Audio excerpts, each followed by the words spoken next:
किनकी बिनती करूं, जानत नाम न गान।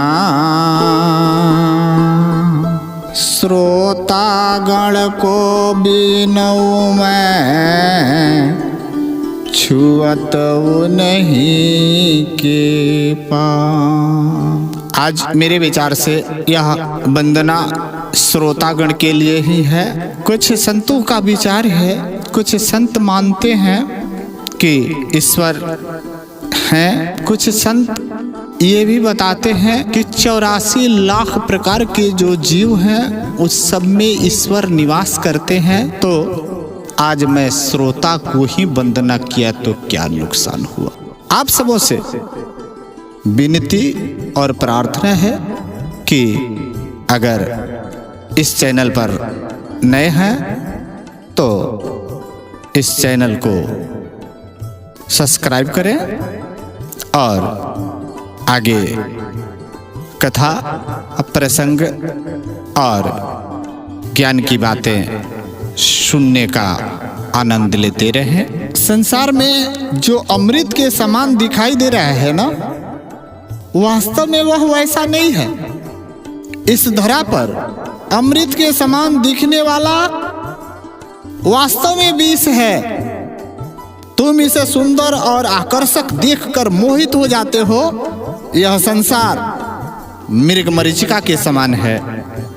जैसे कोई राही बहुत सुंदर एवं खूबसूरत मार्ग पर चल रहा होता है तो उसे दूसरा किनारा जलाशय या शीशे जैसा दिखाई देता है, लेकिन जैसे वह दूसरे किनारे पर जल की खोज में पहुंचता है तो वहां जल नहीं, शीशा नहीं, समतल और सुंदर निर्मित सड़क ही दिखाई देती है।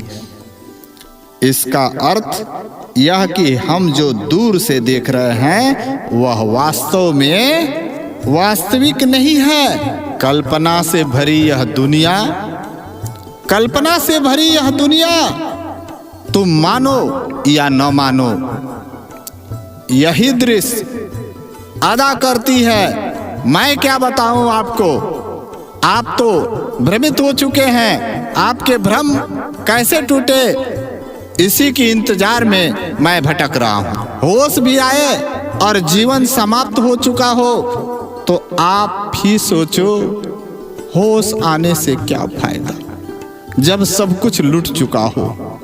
समय रहते आदमी को ज्ञान हो जाए कि वह कर क्या रहा है, वह सही है या गलत है, तो उसके जीवन शैली सुधार में किसी प्रकार की कोई बाधा उत्पन्न नहीं होती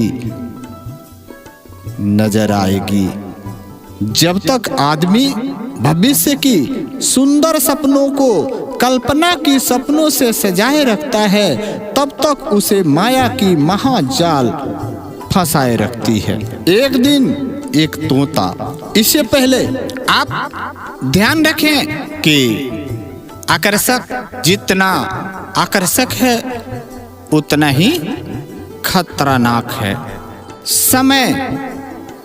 समय जास को फेर दे कोई सबल नबीर, समय जास को फेर देत कोई सबल नबीर, सोना के मिर्गा देखी फंस गए रघुवीर। एक दिन एक तोता दुनिया भ्रमण के लिए चल पड़ा।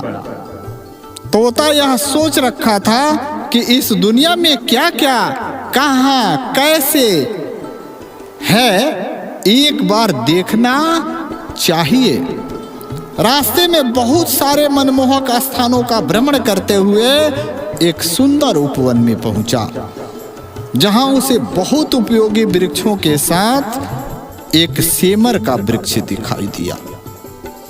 वह तोता बड़े प्रेम से उस सेमर के वृक्ष को देखा। सुंदर सुडौल तनों से सुसज्जित हरे हरे पत्ते जो वृक्ष की शोभा बढ़ा रहे थे, उसने ध्यान से देखा तो उस सेमर के वृक्ष पर लाल लाल फूल खिलकर खूबसूरती में चार चांद लगा रहे थे। अब उस सेमर के वृक्ष की शोभा अति मनमोहक हो गया था। उस वृक्ष पर बैठकर तोता सोचने लगा, जिसके फूल इतने सुंदर हैं तो इसका फल कितना सुंदर होगा। फल के इंतजार में तोता उस वृक्ष पर महीनों बैठा रहा। प्रकृति के नियम के मुताबिक सेमर के वृक्ष पर फल भी लगे। तोता अंदर बहुत खुश था कि जिसके फल इतने मनमोहक और खूबसूरत हैं तो इसके फल कितने अच्छे होंगे।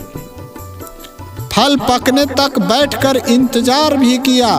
सेमर के वृक्ष पर फल पके और तोता खुश होकर जब फल में चोंच मारा तो फल से सारे रुई निकलकर हवा में उड़ गया, हवा में बिखर गए। उस समय तोता को ज्ञान हुआ कि यह दुनिया सही माना जाए तो देखती है वह है नहीं। फूल को देखकर फल की आशा जीवन के बहुमूल्य समय को नष्ट कर दिया और अंतोगत्वा हाथ में कुछ नहीं रहा। सारे हवा में बिखर गए, सारे हवा में उड़ गए। जो जितना सुंदर है उतना ही खतरनाक है। विचार करके भ्रम नहीं क्रम कीजिए। यह मायावी दुनिया सेमर के वृक्ष के समान है। ऊपर से कुछ और पुष्प से कुछ और, फिर फल से कुछ और। जीवन आपके हैं, विचार आपको करना है।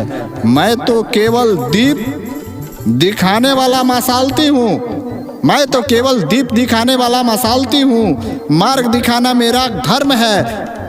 और सेवा और स्वार्थ आप जाने।